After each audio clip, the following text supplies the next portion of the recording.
I bought the DJI Osmo Pocket 4 and I decided to try to test it only in the auto mode. Like no calculation for exposure, no hassle, just turn on auto, full auto, and let's see the results. I've been in the MaduroDam in the Netherlands. I tested slow motion, D-Log, normal mode, auto white balance, all in full auto exposure. Of course, I wanted to see how it would perform with my normal workflow later. I'm not showing to you like the straight out from the camera because that's not the idea. But the idea was if I could do something that sounds and looks professional with the basic like turn on, start, full auto settings. So I prepared this presentation and let me know in the comments if you like the results from the DJI Osmo Pocket 4.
I will share my short impressions after editing this.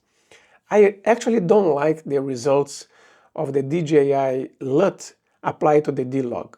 I don't like the colors. I don't know. I have something against this.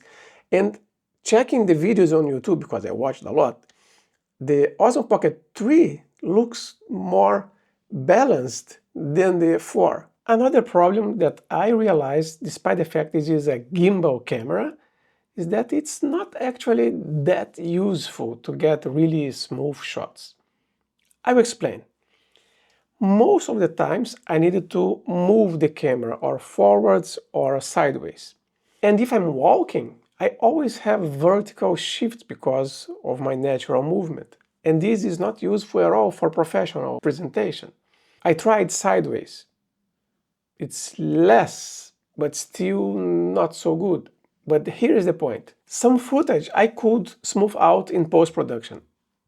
Weirdly, some others, it was horrible. So it was worse than having the vertical shift. So I really don't understand what happens, but it is what it is. Other than this, the tracking is, of course, what is made for, right? So you could focus on one object and then move your camera around and then to keep following that object. This is super nice, but again, if you are doing something very small and you're managing to do like this, you will see some fluctuations that are not interesting or usable professionally. Then you might prefer to put this on a slider and then moves here while you are tracking onto the object. If you think about using this device for product shots, for example, this is the way to go.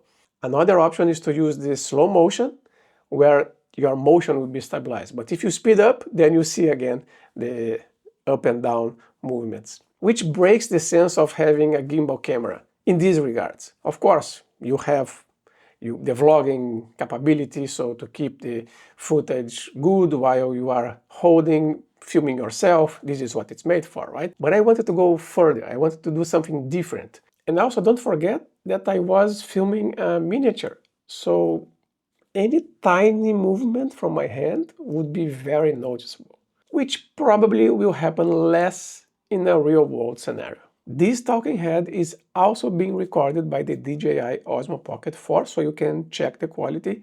Full auto, white balance and exposure in full auto. You might have noticed some variations, especially because I was recording during daylight with the sunlight coming through the curtains that I have here. So the variation with the clouds might have changed the exposure here, and you've seen some changes. Despite the fact that I have one ES45 LED panel, this size, plus this softbox where you can see also the dynamic range on the walls and so on. I set the noise reduction to -1 and the sharpening to -2. I'm going to finalize this video with one very interesting feature that no one is talking about. That is the remote control via microphone. So you have your mic or mic 2 or mic 3 or mic mini or whatever. I don't know if they all have this capability, but the mic 2, you have this Bluetooth button here.